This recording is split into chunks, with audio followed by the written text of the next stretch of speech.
Well, many of us are feeling it. Spring is upon us, and so is allergy season. Nationwide, the season is growing longer and becoming more severe, with researchers saying it's progressively worsened since the 1970s. We're joined now live in studio by Dr. Salima Thobani. She's an allergist immunologist with Kaiser Permanente South Bay. Welcome. Good to have you. I know you're very busy right now.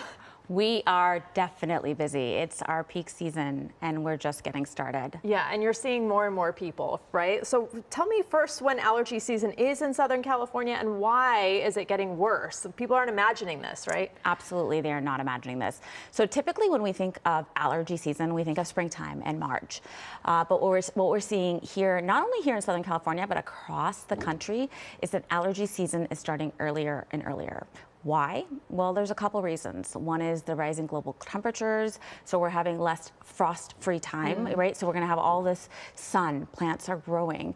And then we're also having an increase in the greenhouse gases like carbon dioxide, which is actually plant fuel. So we're producing more pollen, and the pollen we're producing is more allergenic.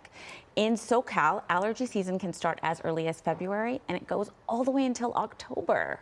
It's like fire season. Basically, there's no season anymore. There is no season anymore. Yeah. What is the difference between allergies and a cold in terms of how you recognize when you need to go to an allergist versus if you just have the common cold? I love this question because I see a lot of patients and they come to me and they're just like, I have this cold that's just not going away. And there are some key differences, right? So we know that both can cause nasal congestion and sneezing, but if you have a cold, you might get a fever, you might get the body aches. The mucus that you get produced is green or yellow, and then the duration is really important. A cold will typically last 7 to 10 days, but allergies can last for weeks. And also mark your calendar. If you're like every April, I'm getting a cold, that's probably not a cold. It's probably your seasonal allergies.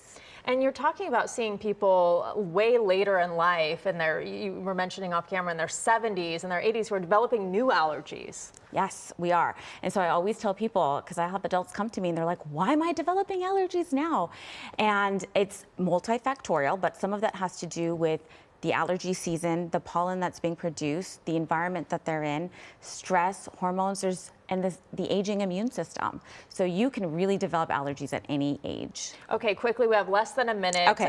But a lot of people want to avoid medication that makes them sleepy and medication that makes them hyperactive, makes their heart beat quickly. And you say allergy shots are the best thing. Allergy shots are great. And that is something that we can do to improve your quality of life, right?